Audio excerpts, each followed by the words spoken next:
Assalamualaikum warahmatullahi wabarakatuh. Waalaikumsalam warahmatullahi wabarakatuh.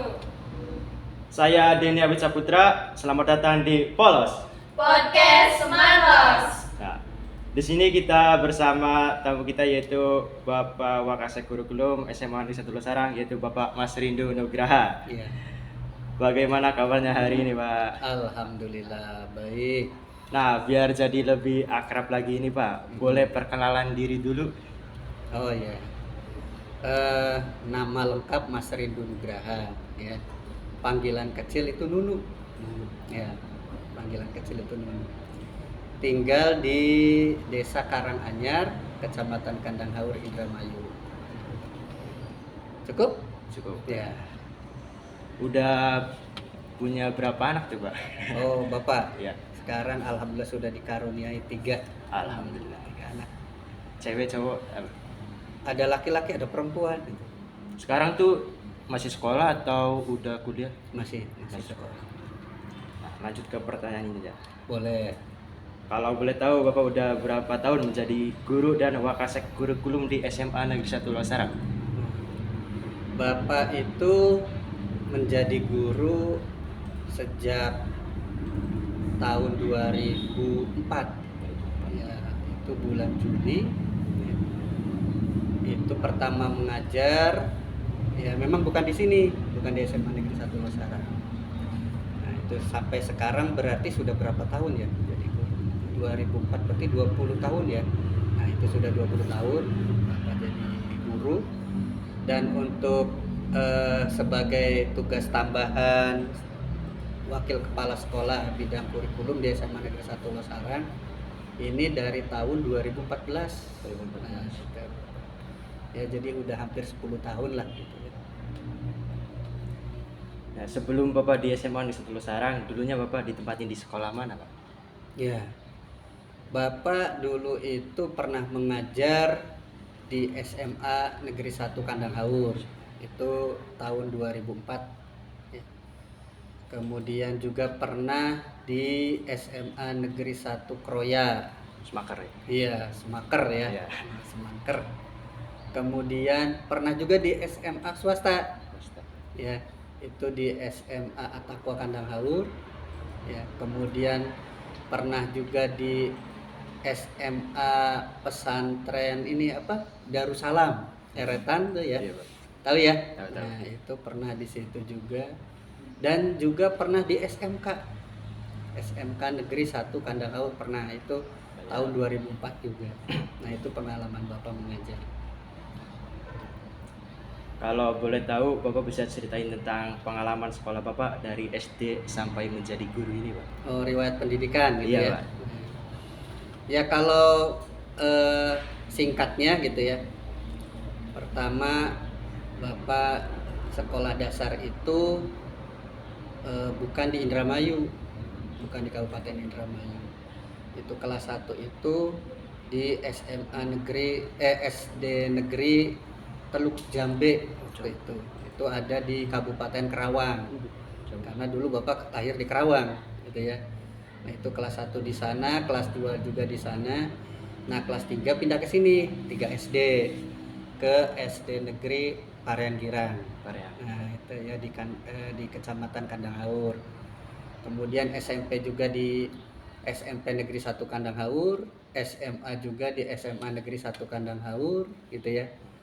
Nah, kalau untuk pendidikan S1-nya itu di IKIP Bandung dulu namanya, Institut Keguruan Ilmu Pendidikan.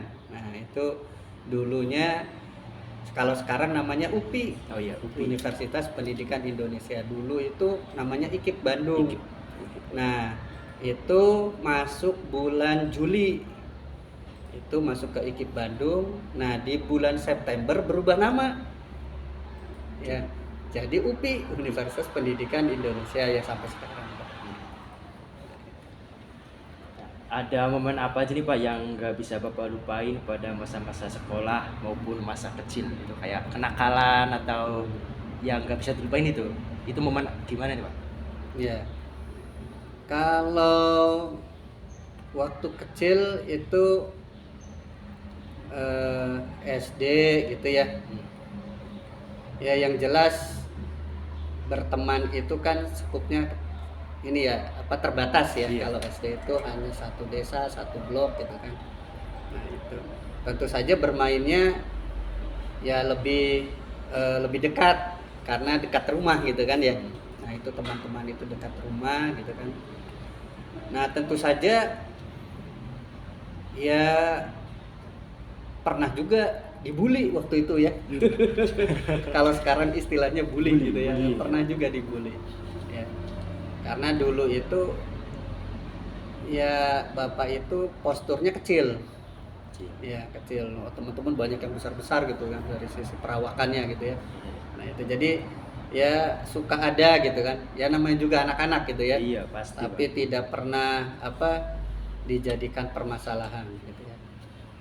Nah waktu SMP, SD, SMA juga, nah itu lebih banyak lebih mengasihkan itu ketika mengikuti ekstrakurikuler. Ya itu. Jadi itu walaupun dari sisi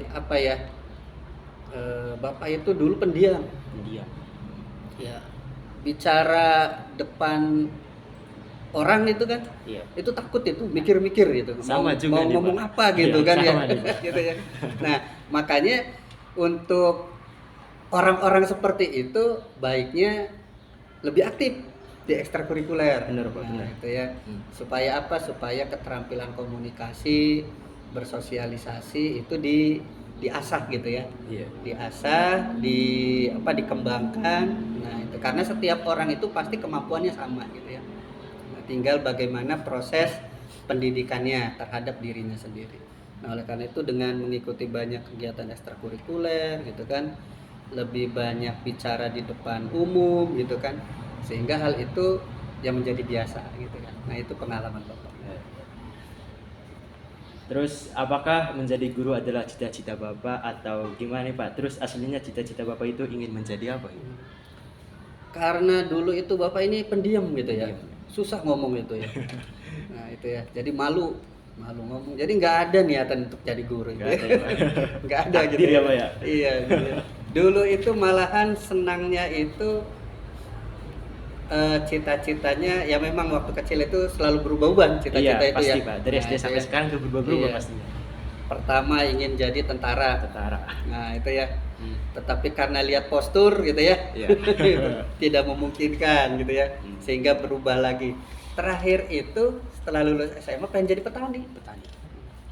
Bukan ingin jadi guru. Bukan. Makanya pernah mendaftar di IPB bapak itu, Institut Pertanian Bogor gitu ya. Nah itu ingin ya menanam gitu kan. Tetapi ya takdirnya menjadi guru. Tapi sama juga dengan menanam gitu ya. Iya. Ya menanam ilmu gitu ya. Iya, Pak. Kalau petani menanam tanaman gitu ya. Tanaman. Gitu ya dari benih sampai berbuah gitu kan. Iya, Pak. Nah, kalau guru menanam Ilmu. Nah, itu sama aja sebenarnya filosofinya. Nah, menurut Bapak gimana sih caranya supaya SMA Negeri 1 Losarang bisa dikenal oleh masyarakat luas? Kalau dikenal mungkin udah. Ya udah. Ya. Nah, tetapi mungkin yang perlu ditingkatkan itu memang banyak gitu ya. Nah, salah satunya adalah kalau Bapak melihat prestasi gitu ya. Karena biasanya sekolah itu, lembaga pendidikan itu bisa diingat gitu ya, bisa dikenang oleh orang gitu ya, atau oleh kita juga gitu yang berada di dalamnya, itu adalah prestasinya. Nah, prestasi yang perlu ditingkatkan kembali itu adalah prestasi yang berhubungan dengan akademik. Nah, akademik itu apa? Yang berhubungan dengan pembelajaran. Nah, salah satu contohnya biasanya kegiatan yang berhubungan dengan akademik itu adalah OSN, Olimpiade Sains Nasional. Nah, kita itu di sini terakhir 2014 itu pernah meloloskan sampai tingkat provinsi. Itu siswa yang berhasil masuk ke seleksi provinsi itu mata pelajaran bidang fisika, ya, dan juga astronomi itu ada 2. Itu terakhir 2014. Nah, sampai sekarang belum ada lagi. Belum. Nah, itu jadi harapannya itu yang bisa ditingkatkan kembali gitu ya. Nah, itu jadi tidak hanya ekstrakurikuler. Kalau ekstrakurikuler udah banyak ya. Banyak udah sekali, dikenal Pak. gitu. Iya. Kita itu udah dikenal, pencak silat juga sudah sampai provinsi. Terus seni tari juga ini sudah sampai nasional, malahan waktu itu pernah tahun 2000 berapa itu Bapak lupa, di sini 2017 atau 18 itu ya. Itu dipentaskan di Taman Mini Indonesia Indah gitu ya, TMII. Itu pernah itu siswa dari sini. Nah, itu. Terus motivasi Bapak buat menjadi guru apa sih Pak? Terus kan Bapak udah lama menjadi guru. Nah, keluh kesah Bapak apa aja sih Pak pada saat bekerja? Kalau motivasi semangat gitu ya yang dimiliki, karena tadi guru itu bukan menjadi cita-cita awalnya Bapak gitu ya. Tetapi setelah masuk IKIP gitu ya otomatis itu sudah harus tuh menjadi guru gitu ya. Nah, tentu saja semangatnya itu sendiri, motivasinya yang ditumbuhkan saat itu adalah bagaimana Bapak ini secara pribadi itu bisa lebih bermanfaat pada orang lain. Nah, itu salah satunya adalah ilmunya. Nah, itu ya, karena guru itu kan menyampaikan ilmu gitu ya. Selain menyampaikan ilmu, memberikan teladan gitu ya, contoh gitu ya. Nah, apa sih yang dijadikan teladan itu ya? Itu adalah perilaku, sikap gitu ya. Nah, itu yang menjadi dorongan atau motivasi. Karena gini, salah satu amalan yang tidak akan terputus walaupun seseorang itu sudah meninggal dunia gitu ya, itu adalah ilmu yang bermanfaat bagi orang lain. Nah, itu hanya ada di profesi guru itu. Nah, itu jadi kalaupun misalkan kita ingin mendapatkan suatu amalan atau kebaikan yang tidak berhenti gitu ya sampai akhir hayat kita dan juga kehidupan kita berikutnya, itu adalah guru. Nah, itulah yang menjadi dorongan. Nah, adapun bukan keluh kesah ya, jadi sesuatu hal yang mungkin menjadi tantangan gitu ya. Tantangan seorang guru itu adalah ya bagaimana kita itu memberikan guru ini memberikan contoh, memberikan teladan, dan bagaimana juga bisa memberikan bekal keilmuan bagi murid-muridnya. Nah, itu tentu saja itu berkembang tuh ya, tergantung pada siswanya gitu kan. Nah, itu jadi ya, tapi tetap itu menjadi suatu tantangan bagi guru bagaimana supaya bisa lebih meningkatkan kembali ya pemahaman terhadap siswanya. Yang dikhawatirkan Bapak tentang masalah kenakalan remaja saat ini bagaimana Pak? Ya. Kenakalan remaja itu memang bukan hanya zaman sekarang aja gitu ya, yang sebelumnya juga itu ada gitu ya. Tetapi memang aspek dorongan atau pemicu dari kenakalan remaja itu tentu saja berbeda gitu ya, sesuai dengan zamannya sekarang ini. Nah, kalau Bapak melihat pemicu dari kenakalan remaja sekarang ini, kalau dampaknya sih itu sama ya. Biasanya dampak kenakalan itu kan ada kekerasan gitu ya, kemudian ada pergaulan bebas gitu ya, kemudian ada juga tindak kekerasan secara verbal gitu ya, ataupun misalkan fisik gitu kan, bullying kayak gitu dan lain sebagainya gitu ya. Nah, itu tentu saja dampaknya sih sama dari dulu dengan yang sekarang. Nah, untuk yang sekarang ini sendiri itu pemicunya lebih mudah. Kenapa? Salah satunya adalah media yang sangat dekat dengan kita sekarang ini kan gitu ya. Sekarang ini kan media itu sangat dekat sekali dengan kita, dan hampir setiap saat kita selalu memegang media itu kan. Nah, itu jadi bukan berarti medianya yang keliru, tetapi bagaimana kita selaku manusia menyikapi media tersebut. Nah, oleh karena itu cara pandang kita terhadap media informasi itulah yang harus kita luruskan gitu ya. Nah, kalaupun misalkan kita mengambil media informasi itu sebagai pemicu kenakalan, ya bisa jadi negatif nantinya.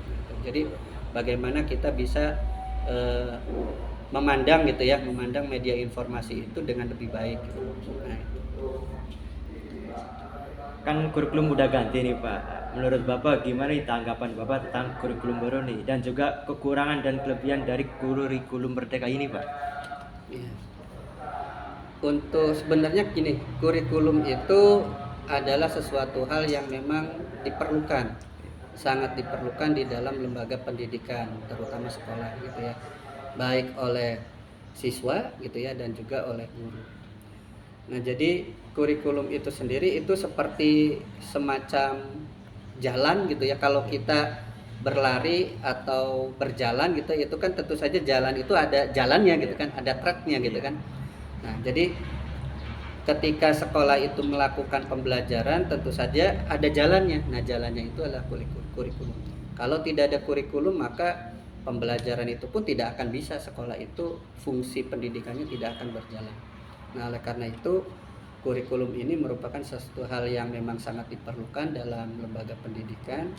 Nah, kalaupun memang ada perubahan dalam kurikulum, itu juga merupakan suatu kebutuhan juga. Kenapa? Karena kita ini hidup gitu ya, itu zamannya selalu berubah kan, dinamis gitu kan.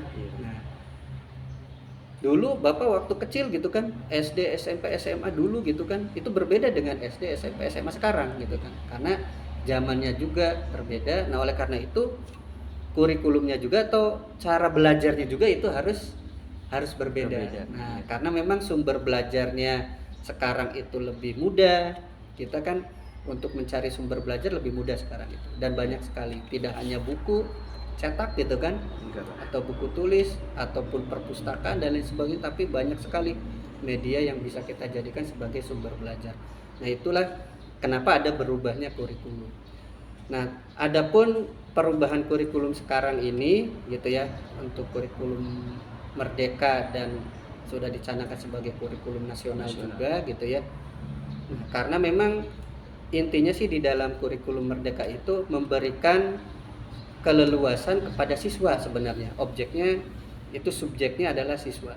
Jadi bagaimana sekarang ini siswa sekarang ini di zaman sekarang ini biar lebih mudah dalam belajarnya dan mencapai tujuan belajarnya.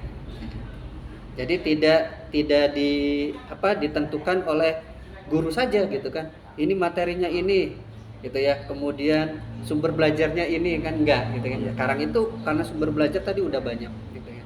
Nah, makanya silakan bebas sekarang ini siswa untuk bisa belajar meningkatkan kompetensi kemampuannya untuk mencapai tujuan belajarnya itu. Itulah di kurikulum Merdeka gitu ya. Nah, kalaupun misalkan ada kekurangan gitu ya. Nah, kalau kekurangan, setiap metode atau setiap cara itu pasti ada kurikulum itu, dan itu kekurangan itu sendiri akan selalu diperbaiki terus gitu kan. Nah, mungkin untuk sekarang ini karena memang masih baru pengenalan kurikulum ini sendiri gitu, mungkin masih ada beberapa siswa gitu kan, guru juga mungkin kan yang mungkin belum bisa gitu ya menerapkan kurikulum ini sesuai dengan harapan gitu. Nah, terus harapan Bapak untuk SMA Negeri 1 Losarang buat kedepannya itu bagaimana Pak harapannya? Iya, harapannya SMA Negeri 1 Losarang ini dapat lebih baik gitu kan, terutama dari aspek lulusan gitu ya. Nah, ini sebagai siswa ini bisa menjadi motivasi juga bagaimana siswa SMA Negeri 1 Losarang ini bisa banyak terserap gitu kan ke perguruan tinggi terutama. Karena salah satu tujuan adanya sekolah menengah atas gitu ya, kan sekolah menengah atas itu sendiri ada dua kan, ada yang umum SMA, ada yang vokasi yaitu SMK. Gitu ya. Nah, itu keterampilan, itu yang mengasah keterampilan. Nah, itu berbeda SMK dengan SMA. Nah, SMA ini sendiri diarahkan gitu ya oleh pemerintah, itu harapannya bisa meningkatkan kembali kemampuannya setelah lulus SMA itu, yaitu dengan cara apa? Dengan belajar kembali di perguruan yang lebih tinggi. Nah, itu jadi itu harapannya. Jadi setiap tahun kita itu masih belum mencapai target SMA Losarang ini untuk melanjutkan ke perguruan tinggi, terutama yang mendaftar SNMPTN dulu itu ya. Iya. Nah itu lewat seleksi jalur rapot tuh. Iya. Nah itu sedikit sekali masih belum mencapai terus gitu ya. Nah padahal kita ini sudah akreditasi A gitu ya. Target ini kuotanya itu 60% dari jumlah siswa. Gitu. Jadi kalau misalkan sekarang ini yang kelas 12 kan ada 178 gitu ya. 60%-nya itu sekitar 130 tuh kuota untuk bisa mendaftar SNPTN gitu ya, jalur rapot itu sendiri. Nah, tetapi setiap tahun masih belum nyampe. Iya. Ini yang mendaftar aja gitu ya, itu baru mendaftar ya, bukan diterima gitu ya, yang mau mendaftar aja. Nah, oleh karena itu harapan Bapak ke depan para siswa SMA Negeri 1 Losarang ini jangan takut gitu untuk memiliki cita-cita atau mendaftarkan diri kuliah gitu kan ke perguruan tinggi gitu ya. Itu jadi coba aja gitu ya mendaftar gitu kan, kemudian tentukan kompetensi mau dicapainya ke bidang apa nantinya kan gitu ya, harapannya kan bisa menjadi lebih baik gitu kan nanti ke depan. Nah, pendapat Bapak gimana nih Pak tentang lulusan SMA Negeri 1 Losarang yang banyak menjadi orang penting? Ya kalau secara pribadi Bapak bersyukur gitu ya, bersyukur alhamdulillah banyak alumni SMA Negeri 1 Losarang juga dari angkatan pertama gitu ya sampai sekarang itu sudah memiliki profesi gitu ya yang bagus gitu kan, kemudian juga berkiprah juga lebih banyak gitu kan, nah itu lebih tinggi juga gitu ya, menjadi orang-orang hebat gitu kan. Nah itu tentu saja lebih baik. Nah harapannya para alumni ini gitu ya bisa terus menjadi mitra gitu kan dengan sekolah, terutama dengan siswa. Nah itu ya, jadi harapannya tadi ada ikatan alumni SMA Negeri 1 Losarang ini yang ke depan bisa terus memberikan motivasi kepada adik-adik kelasnya gitu ya yang sekarang masih sekolah gitu ya. Sehingga ketika lulus dari SMA Negeri 1 Losarang itu ada kedekatan emosional lah gitu ya, nanti bisa lebih mudah ke depannya gitu, apa entah melanjutkan ke perguruan tinggi ataupun bekerja gitu kan. Nah itu bisa lebih baik nanti ke depan. Nah itu harapan Bapak. Nah, kasih motivasi dong Pak buat siswa-siswi SMA Negeri 1 Losarang supaya lebih semangat lagi belajarnya. Ya. Dari Bapak mungkin harapannya agar semua gitu ya siswa SMA Negeri 1 Losarang ini bisa fokus dalam belajar gitu kan. Kemudian silakan kembangkan kemampuannya gitu ya, di sini sudah tersedia gitu kan sarana dan prasarana belajar gitu kan, walaupun mungkin ya belum optimal. Nah tetapi kita jangan sampai melihat kurangnya gitu ya, kita harus terus bisa memanfaatkan sarana yang ada untuk meningkatkan kompetensi kita. Nah itu agar nanti setelah lulus dari SMA Negeri 1 Losarang itu bisa lebih baik nanti ke depan. Nah, terakhir Pak, sebelum kita tutup, saran Bapak buat podcast ini ke depannya bagaimana supaya bisa berkembang lagi? Oh iya, gitu ya. Ya, terima kasih nih Bapak Ya, sudah terima kasih juga, Pak. bisa bergabung gitu ya Iya. dalam podcast ini ya. Nanti podcast ini bisa mengundang juga gitu ya Bapak Ibu guru yang lain gitu ya, dan juga tidak hanya Bapak Ibu guru ya, baik misalkan Bapak Ibu yang ada di TU gitu ya, penjaga sekolah dan lain sebagainya, nggak apa-apa gitu ya. Iya, Pak. Itu bisa kita menjadi banyak pembelajaran di situ gitu ya, karena setiap orang itu sendiri pasti memiliki sesuatu hal yang berharga yang mungkin bisa disampaikan kepada orang lain juga. Ya, terima kasih. Nah, dari penonton nih, ada pertanyaan nggak buat Bapak Mas Rindu Nugraha ini? Ada yang mau ditanyakan? Cukup ya? Cukup. Ya. Nah, terima kasih Bapak untuk Iya, waktunya sama-sama. hari ini. Terima Iya, kasih sama-sama. juga yang sudah menonton. Saya Denny Abisa Putra, perwakilan dari tim podcast pamit undur diri. Sampai jumpa di video selanjutnya. Iya. Wassalamualaikum warahmatullahi wabarakatuh. Waalaikumsalam Waalaikumsalam warahmatullahi wabarakatuh.